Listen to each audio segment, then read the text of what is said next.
everyone, welcome back to my channel, Home with Kimberly. Or if you're a first-time viewer, welcome. Please don't forget to hit the subscribe button before you leave.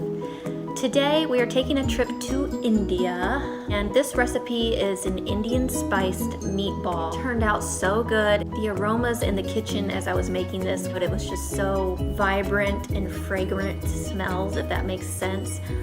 Indian cooking, usually they use a lot of things like allspice and nutmeg and cinnamon, like stuff I would typically just associate with baking or making some kind of dessert. They use a lot of that in their savory dishes, and it really just gives everything a really unique flavor. Something different to delight the taste. So I am constantly looking for ways to kind of spruce up our meals and give us something different to look forward to.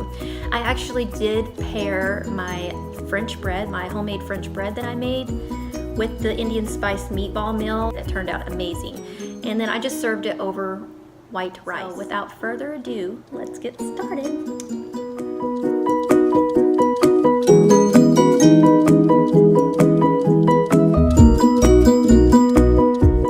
Okay, so we're going to start off by making the meatball mixture, and in a large bowl you're going to add your pork sausage. Now I have some regular pork sausage, and then I also have some hot Italian sausage. You can use just regular plain old pork.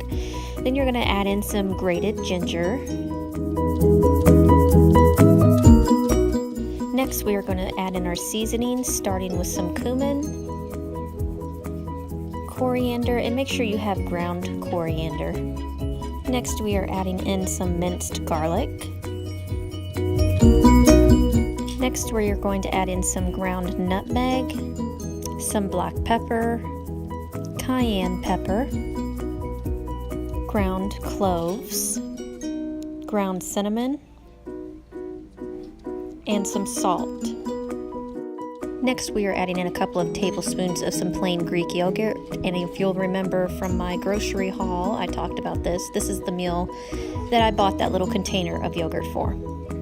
And here we have our beautiful meat mixture, and let's get that mixed up. And I can't believe I actually remembered to remove my ring for once. And you just want to mix this until it's all combined nicely, but just like as if you were making meatloaf, you don't want to over mix this or it can make your meat tough. And then you're going to start forming this into golf ball size pieces. And having said that, you can make these really whatever size you want if you want to make them smaller, but I did have several meatballs. I don't remember, I didn't count them, but if you do make them smaller, you're going to be rolling for a while, but that's your preference.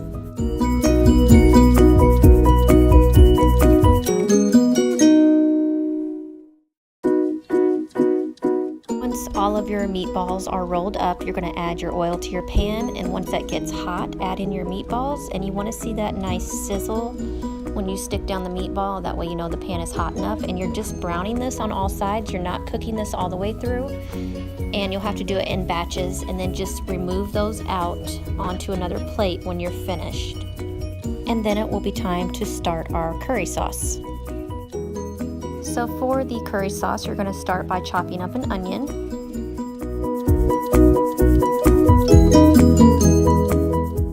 And I'm just giving a quick check to the meatballs. Those are looking good, so I'm about to take those out. So back to our sauce, we're going to add a couple of minced garlic cloves, 3 I believe.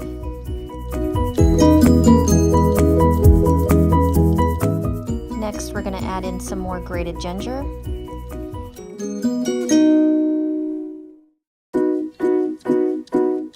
Next, we're going to add in about a 1/4 cup of cilantro stems, and I've actually never used the stems in cooking, but it did give it a really nice flavor. The stems actually had a lot of the cilantro flavor in them.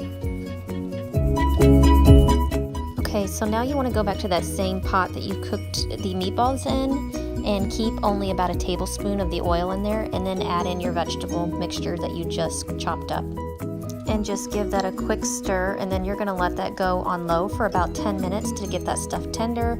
Not until you don't want to burn your vegetables, but just get them nice and soft. And they will have a brown color to them because of the leftover drippings from the meatballs.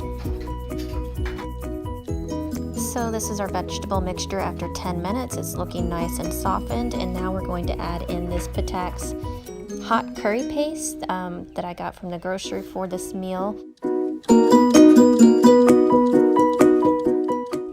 Next, we're going to add in a can of diced tomatoes and then also a cup of water. And then just give that a quick stir. And now we are going to start adding our meatballs back in, and we are going to bring that up to a boil and then turn it down to a simmer for 30 minutes with the lid on it to cook those meatballs all the way through. And before you put the lid on to let this simmer, you want to give that a good stir and get the sauce all over the meatballs first. And this is how it should start looking after 30 minutes. And now we're going to add in our spinach. This recipe actually called for kale, but I didn't have any. I just had spinach, and it worked fine. So add that in and then put the lid on for another 10 minutes to let that wilt down. Okay, and then finally, to finish this off, we are going to add in some heavy cream, about 1/2 cup. The recipe called for light cream, but I just used heavy cream. And then I also sprinkled some garam masala down. I probably totally butchered that name. It's like a Indian type seasoning. They use it in a lot of their dishes.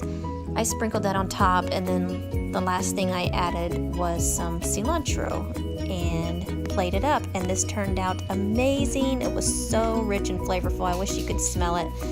Highly recommend this recipe. It was a big hit. I hope you all enjoyed this recipe. If so, please give me a thumbs up, subscribe, and I will see you in the next video. Bye!